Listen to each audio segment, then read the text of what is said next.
Call all hands. Beat to quarters.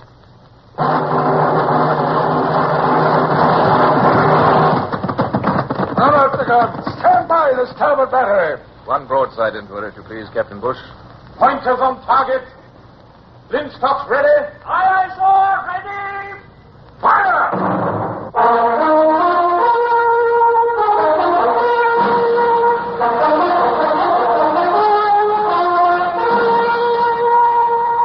Presenting Michael Redgrave as C.S. Forrester's indomitable man of the sea, Horatio Hornblower.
After so many years, I can still look back on that period of my life with pride and satisfaction.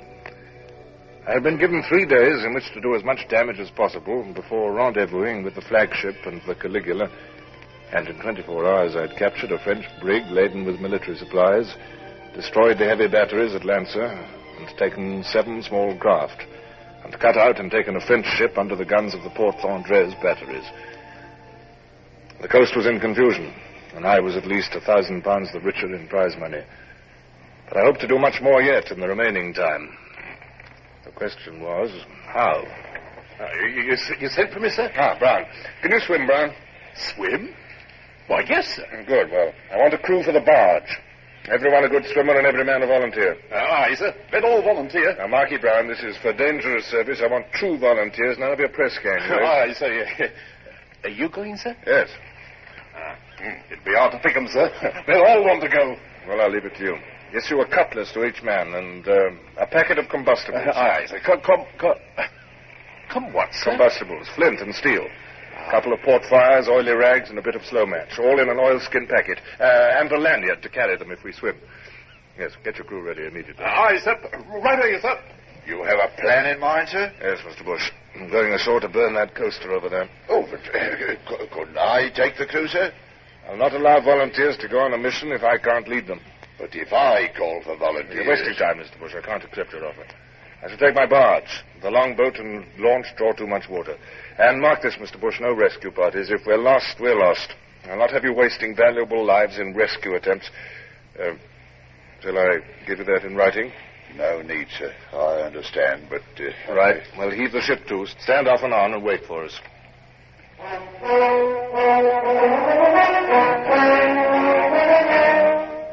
Barge pulled 8 oars, and I sat beside Brown while we danced lightly over the blue Mediterranean. I set a course to reach the shore a little ahead of the brown sail, which was just showing over the strip of coast. We crossed the line of sluggish breakers and darted in towards the golden beach. A moment later, the boat balked, slid over sand, moved a few yards more, and then grounded. Over with you, men. I'll run the boat up the beach.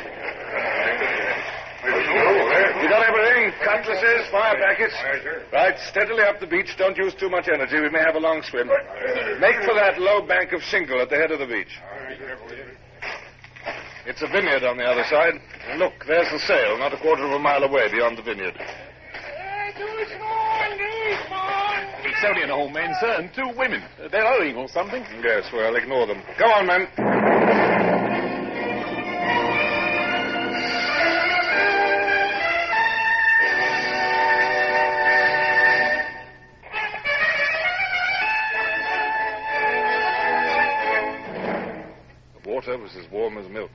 The coaster was 150 yards away, and my sword, dangling from my naked waist, hampered me, and already seemed heavy as lead. The men, however, surged strongly ahead, and by the time we neared the coaster, I was a bad last. The men scrambled up into the low waist of the vessel, and then waited to help me aboard. It must have looked a strange sight, naked but armed. Yet in the tenseness of the moment, our nakedness was forgotten. I walked aft towards the little group of men and women, trying to recollect my few words of French. Hobson, there's a dinghy overside. Draw it in, and I'll order the men to it. Au bateau, entrez dans le bateau. Silence! Écoutez-vous! Entrez-vous dans le bateau, s'il vous plaît. Here, I'll do it, sir. Here, you, open a boat or else I'll knock your pension head off, see? Yes, I thought he'd understand that. Yes, thank you, Brown. Into the boat with all of them and cast it adrift. Well, that's them settled, sir. Look, they're making for the tow-path. Yes, well, never mind them. Set the ship on fire. Take 3 men below and see what you can do there. Hobson, you and the others get some of those deck planks up. Cargo is all in barrels and grain in sacks, sir. Oil and grain, We stove in some barrels and ripped the sacks. It's burning like powder, sir. Stand by to abandon ship. All present? Right, over you go. We can go back now.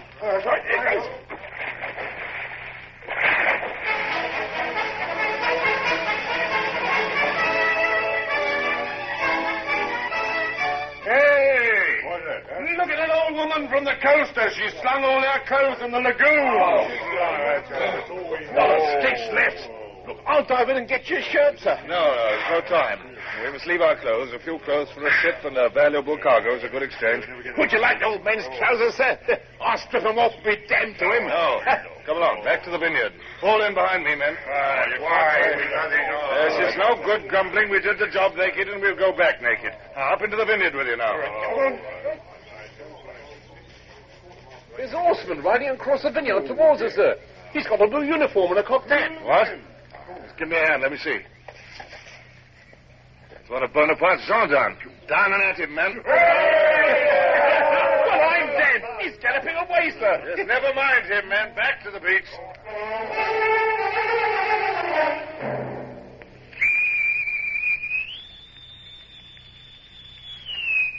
What the devil? They're as naked as the day they were born.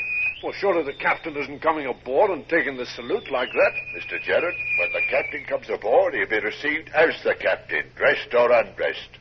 Tell the side boys and the Marines that if I see one of them with the suspicion of a smile in his face, I'll have him flogged. Aye, sir. For the purposes of receiving him aboard, Captain Hornblower is in full dress, Mr. Jarrett. Yes, Mr. Bush, of course. I can see that now. A successful venture, I hope, sir. Yes, very successful, thank you, Bush. Nothing untoward occurred, I hope, sir. Nothing whatever, Mr. Bush. Please put the ship about.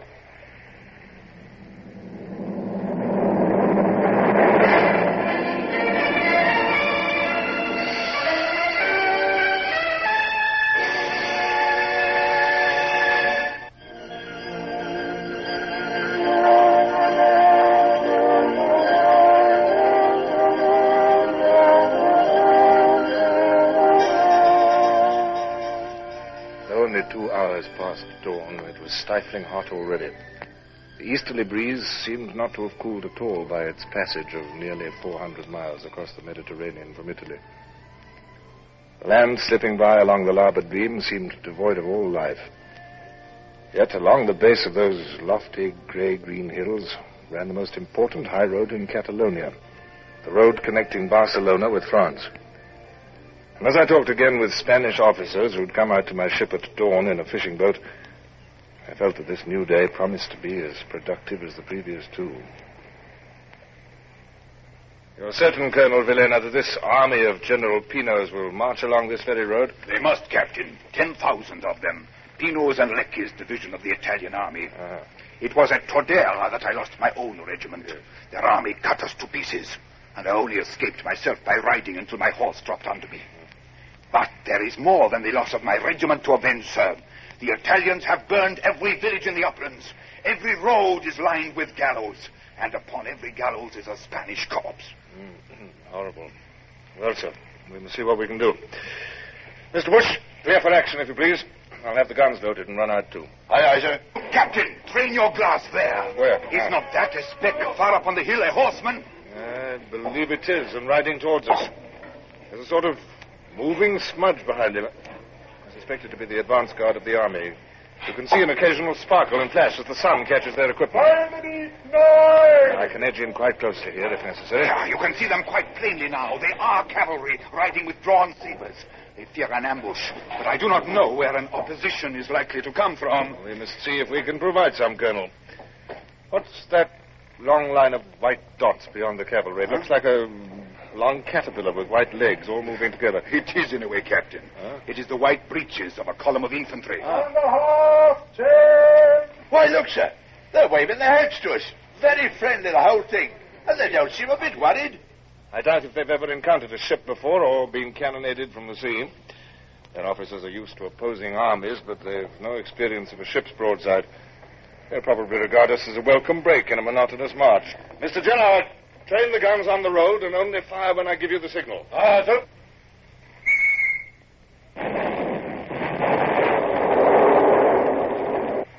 Fire as you will, Mr. Gerard. And again. And again. Give it to him, lads. Water this night. Deeper water, sir. We can move further in. They don't like it. Next column's boat. Starboard pointer. Mr. Gerard. Mr. Gerard, load with grape shot. See, they have jammed. The columns coming up are preventing the others from getting away. Yes. They are struggling with each other. Yes, it's sheer murder, but I fear it must be done. That'll show 'em. That'll teach 'em. For the deep cellars. Stand by to go about. Cease fire. We must run out past that headland and come back again, Mr. Bush. We've done considerable damage, I think. Yes, sir. Just look at the road. It's littered with them. And the hillside's covered with men trying to get away. Their officers will never round them up. There's a battery of artillery at the end of the next column, sir. Yes, 9-pounder field pieces. Doing their stuff against our broadside. But by heaven, they're going to try. Look at this officer galloping down the line. He's ordering the guns into action. Here, wear ship, Mr. Bush. We'll stand in and give them a sporting target. Aye, aye, sir. 9-pounders. Reserve your fire for the battery, Mr. Gerard. Ready? Now. Damn the smoke. It's blowing right back into our eyes. Can't see a thing. Magnificent! Half the guns are smashed. Their crews are killed or scattered. Not all. That officer's a gallant man. He's trying to get one gun working. It's too late. Our speed is taking us out of range. Here's a 2nd Division of infantry, sir. Look at them. Scattering up the hillside even before we get to them. Yes, don't fire at them, Mr. Gerard. It's as damaging to an army to be scattered and demoralized as to be killed. Though I doubt if our men will understand that. Do you see that group of horsemen above the road there? Gold trappings and plumes? The staff of the army, I'll swear. Mr. Gerard, we'll give a little attention to that group up there, if you please. Aye, sir. Do the fools think they're out of range or don't they care?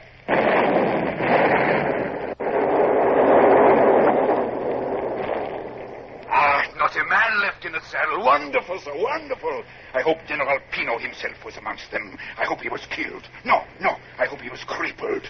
Hurt, terribly hurt. I hope... Spare us your bloodthirsty comments, Colonel. I have no love for this sort of warfare and take no delight in causing suffering. I do it because I must. I prefer an action where there's danger on both sides. My word, look at this, sir. We're not as safe as all that. It's a musket ball embedded in the rail to half its depth. Their fire is reaching us. You see, Colonel. The Colonel seems to have more urgent business on the other side of the quarterdeck. Frankly, Mr. Bush, I shall be glad when we reach the rear of the column. This slaughter sickens me. But we're killing the enemy, sir. That's all I care about. Hello? What's this, sir? Baggage trains? Yes. Those carts with 4 horses to them must be ammunition caissons. Mr. Gerard, they'll have target practice, single guns only. Let them fire broadsides and they'll miss on purpose. Fire rotation. Number 1 gun. Fire!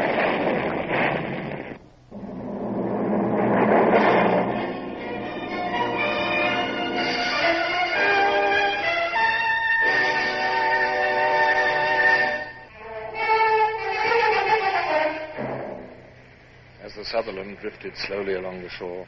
Our guns spoke out one by one, hurling a hatful of grape shot onto the road. It was with sorrow almost amounting to anguish that I watched horses and mules go down before that deadly fire. But I maintained a cold, impassive face throughout.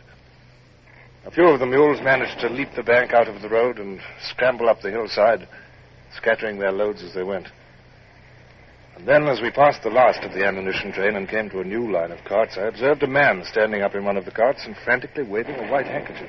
Looks as though they want to surrender, sir. Ridiculous. He must know that no surrender could be put into effect. He must take his chance. What's he doing now? He seems to be trying to pick something up from the floor of the car. He tried to lift it. Oh, good heavens, I see now. Cease fire! Cease fire at once! It's a man he's holding up, a bandaged man. Those are the army ambulance vehicles full of sick and wounded from yesterday's battle with Villena's regiment. That officer must be a surgeon. Yes, put the ship about, Mr. Bush. We will retrace our course and harass the main body again. Aye, sir. Stand by to go about. Aye, sir. Hands to places. Won't be so easy on this deck, sir.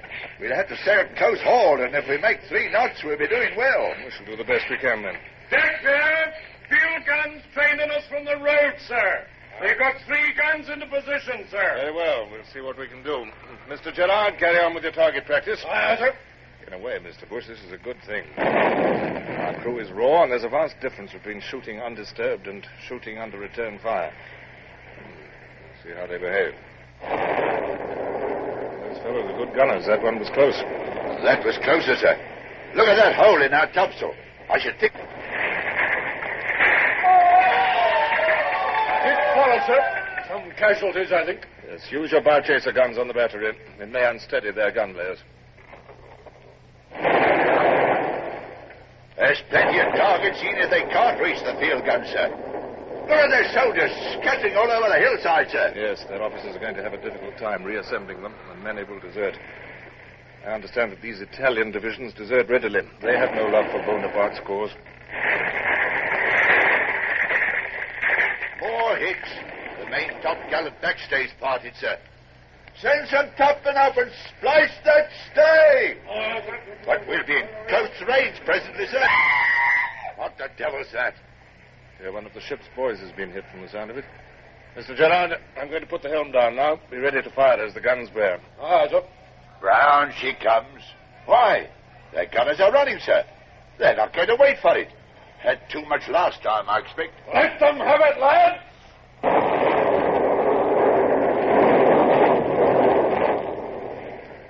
Smoke's clearing.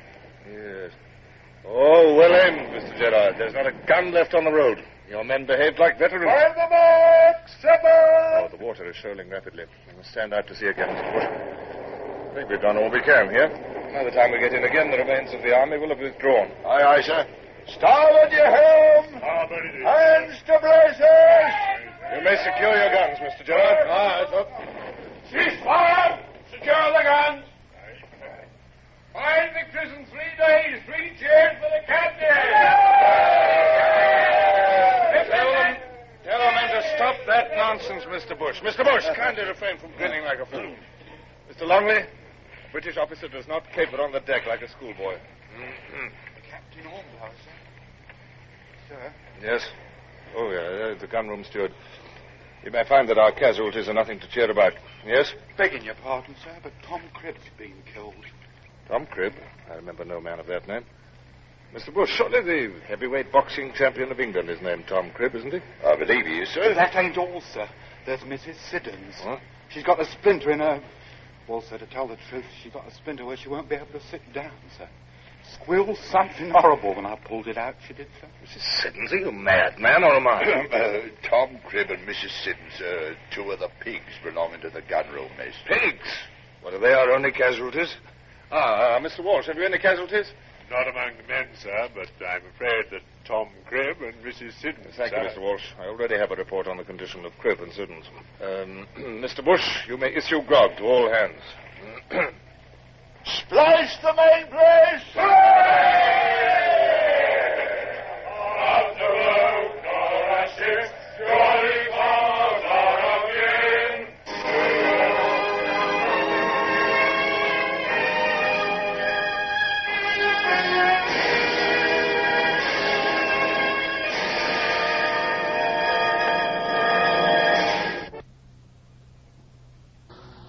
Horatio Hornblower, starring Michael Redgrave, is based on the novels by C.S. Forrester.